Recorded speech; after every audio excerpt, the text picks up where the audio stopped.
Hello friends, स्वागत है सभी का हमारे यूट्यूब चैनल ट्रेड बूस्टर में, जहां हम शेयर्स को करते हैं एनालाइज टेक्निकल और फंडामेंटल बेसिस पर और आपको देते हैं बाइंग कॉल्स, बाइंग प्राइस और टारगेट के साथ। अगर अभी तक आपने मेरे यूट्यूब चैनल ट्रेड बूस्टर को सब्सक्राइब ना किया हो तो सब्सक्राइब कर लीजिए, बेल आइकन का बटन भी प्रेस कर दीजिए ताकि आपको मेरी हर वीडियो और मेरे हर सेशन का अपडेट मिलता रहे। और साथ ही साथ आपको मेरे टेलीग्राम और ट्विटर का लिंक वीडियो के डिस्क्रिप्शन में मिल जाएगा। सो आप मुझको ट्विटर पर भी फॉलो कर सकते हैं एंड मेरे टेलीग्राम चैनल में भी ज्वाइन हो सकते हैं। सो फ्रेंड्स, चलिए चलते हैं अब अपने आज के मेन टॉपिक पर और देखते हैं कि अपना मेन टॉपिक क्या है। सो दोस्तों, मेरी इस वीडियो का मेन टॉपिक है how to find a growth stock. बिल्कुल आसान तरीके से एक ग्रोथ स्टॉक कैसे फाइंड कर सकते हैं। और ये वीडियो है मेरे फंडामेंटल एनालिसिस कोर्स के सीरीज का तीसरा वीडियो है मेरे ये इस कोर्स का। और अगर आपने अभी पिछले 2 वीडियो नहीं देखे हैं तो उनको देख लीजिए, लिंक आपको डिस्क्रिप्शन में मिल जाएगा प्लेलिस्ट का।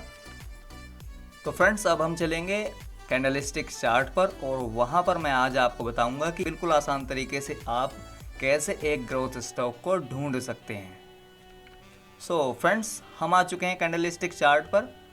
तो आप सबके दिमाग में एक सवाल ज़रूर होगा कि कैसे एक ऐसे स्टॉक को ढूंढा जाता है जो लगातार ऊपर भागता चला जाए। क्योंकि आप देखते होंगे कि मार्केट में कुछ ऐसे स्टॉक होते हैं जो ऊपर की तरफ जाते हैं और कुछ ऐसे होते हैं जो लगातार नीचे जाते हैं। ठीक है, तो आपको ऐसे स्टॉक से बचना है जो लगातार नीचे जाए एंड ऐसे स्टॉक्स के अंदर बाइंग करनी है जो लगातार ऊपर जाएं।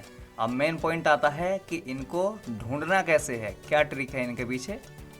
तो इसके लिए दोस्तों मैं आपको बताता हूँ, जब आप एनालिसिस करते हैं किसी भी स्टॉक का तो उसमें कुछ ऐसा होता है जो आपको एक हिंट दे सकता है कि ये स्टॉक फ्यूचर में ऊपर जाएगा या फिर ये फ्यूचर में नीचे जाएगा। आप एनालिसिस करते हैं कंपनी के फंडामेंटल्स, और फंडामेंटल में ऐसी कौन सी चीज़ है जो आपको ये हिंट देती है, चलिए देखते हैं। और इस वीडियो में मैं आपको बिल्कुल सिंपल तरीके से समझाऊंगा कि ऐसा क्या है जो आपको एक हिंट देगा कि कौन सा स्टॉक ग्रोथ स्टॉक हो सकता है फ्यूचर में। सो चलिए दोस्तों, देखते हैं कि क्या वो चीज़ है जो एक ग्रोथ स्टॉक के अंदर बताती है कि कौन सा स्टॉक ग्रोथ स्टॉक है और कौन सा स्टॉक कचरा स्टॉक है। ठीक है, सो फ्रेंड्स, ये होता है कंपनी का P&L स्टेटमेंट, जो आपको बता सकता है कि कौन सा स्टॉक ग्रोथ स्टॉक है या फ्यूचर में ऊपर जाएगा और कौन सा स्टॉक कचरा स्टॉक है और आपका पैसा बर्बाद करेगा फ्यूचर में। ठीक है, सो चलिए देखते हैं कि P&L स्टेटमेंट में ऐसा क्या होता है। ठीक है, सो ये फर्स्ट P&L स्टेटमेंट है एक कंपनी का। पहले इसको देखेंगे, उसके बाद में पेयर करेंगे किसी दूसरे स्टॉक के साथ में। तो इसमें केवल आपको 2 चीज़ें देखनी है, सेल्स, नेट प्रॉफिट। ठीक है, तो अब ध्यान से देखिए, 520 2010 में, 550 515 के आसपास एंड 365 326 401 345 279 एंड 238 285 338 208। ठीक है, ये है कंपनी की सेल्स यानी कि टॉप लाइन। अगर आप इसको ध्यान से देखें तो जो टॉप लाइन 2010 में 520 करोड़ थी, ये अब 200 करोड़ रह गई है। यानी कि इसकी जो टॉप लाइन है, सेल्स है, ये लगातार धीरे धीरे कम हो रही है। ठीक है, दूसरा पॉइंट नेट प्रॉफिट यानी कि बॉटम लाइन। अब इसको अगर आप ध्यान से देखें तो -100 करोड़ के आसपास थी 2010 में, उसके बाद में 2011 में थी तो 19 करोड़ के आसपास। ठीक है, तो इसको हम क्या कैलकुलेट करेंगे 119 से, यानी कि 2011 से। तो अब ध्यान से देखिए, ये कंपनी लगातार माइनस में रही, उसके बाद में 92 करोड़ का नेट प्रॉफिट बनाया 2017 में, उसके बाद में फिर से -87 251 128 324। यानी कि ये कंपनी अभी इसने 2-3 सालों से इसकी जो नेट प्रॉफिट है यानी कि बॉटम लाइन है, इसमें थोड़ी सी ग्रोथ दिखानी स्टार्ट की है। लेकिन इसके पीछे भी रीज़न है कंपनी की अदर इनकम कई तरीके से आ सकती है। और सबसे ज़्यादा जो ये कचरा कंपनियां होती हैं, कचरा स्टॉक होते हैं, ये अदर इनकम लाते हैं अपने एसेट्स को बेचकर। ठीक है, तो ध्यान से देखिए, इसकी अदर इनकम है, यही इंक्रीज़ हुई है, इसी वजह से आपको यहाँ पर इसका नेट प्रॉफिट दिखाई दे रहा है। अगर इस अदर इनकम को हटा दें हम, यहाँ से 0 के आसपास में आ जाएगी। ठीक है, तो ये तो हो गया पहली कंपनी का P&L स्टेटमेंट। अब बात करेंगे हम दूसरी कंपनी के P&L स्टेटमेंट की, सो चलिए देखते हैं। सो दोस्तों ध्यान से देखिए, ये है दूसरी कंपनी का P&L स्टेटमेंट। ठीक है, अभी हम केवल देख रहे हैं, कंपेयर करेंगे इसके बाद में।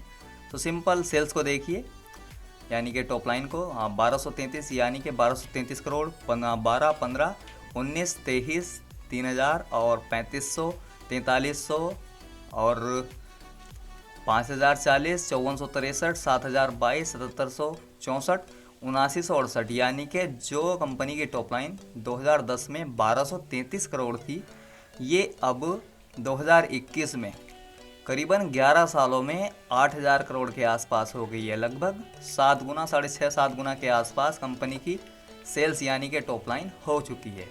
एंड बात करें अगर नेट प्रॉफिट की, तो जो नेट प्रॉफिट 208 करोड़ का था 2010 में, ये बढ़कर अब धीरे धीरे ध्यान से देखिए इसमें किस तरीके से ग्रोथ हुई है इसमें, ठीक है। तो ये बढ़कर हो चुकी है करीबन 1110 करोड़, करीबन 11 सालों में। ये भी करीबन 5 गुना के आसपास में यहाँ से हो चुकी है।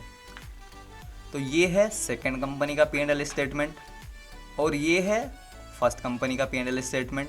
अब आप यहाँ पर खुद ही महसूस कर सकते हैं कि जिस कंपनी की टॉप लाइन और बॉटम लाइन डाउन ट्रेंड में जा रही है, वो कभी भी आपको एक ग्रोथ स्टॉक नहीं बन सकती है, ठीक है।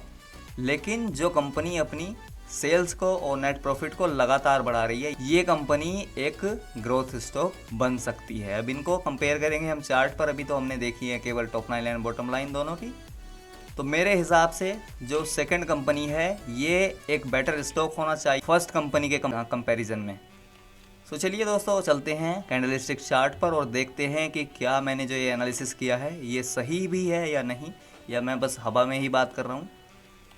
सो दोस्तों ध्यान से देखिए, हम आ चुके हैं अपने कैंडलस्टिक चार्ट पर और ये चार्ट है पहली वाली कंपनी का जिसकी टॉप लाइन और बॉटम लाइन गिर रही थी लगातार। सो इसका ये कंपनी है 3i इन्फोटेक और अगर आप ध्यान से देखें तो ये कंपनी यहाँ से गिरते हुए यहाँ आ गई है। करीबन ये स्टॉक जो 153 रुपये पर ट्रेड करता था कभी, ये 9 रुपये पर ट्रेड कर रहा है अभी। एंड इसी के कंपैरिजन में अगर हम दूसरी कंपनी की बात करें तो वो दूसरी कंपनी है माइंडट्री। अब अगर आप इस चार्ट को ध्यान से देखें तो जैसे जैसे कंपनी के सेल्स एंड प्रॉफिट बढ़े हैं, उसी हिसाब से कंपनी चार्ट पर भी बढ़ी है और ये अपने आप में एक ग्रोथ स्टॉक की पहचान होती है।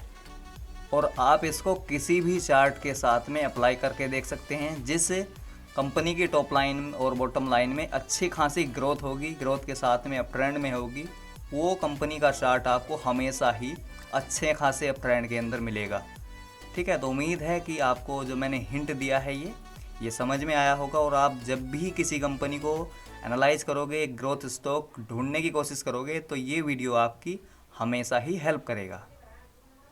सो फ्रेंड्स, उम्मीद है कि वीडियो आपको अच्छा लगा होगा। अगर अच्छा लगा हो तो लाइक शेयर सब्सक्राइब ज़रूर करना। और इस वीडियो का जो मैंने लाइक का टारगेट रखा है, ये 500 लाइक का टारगेट है मेरा।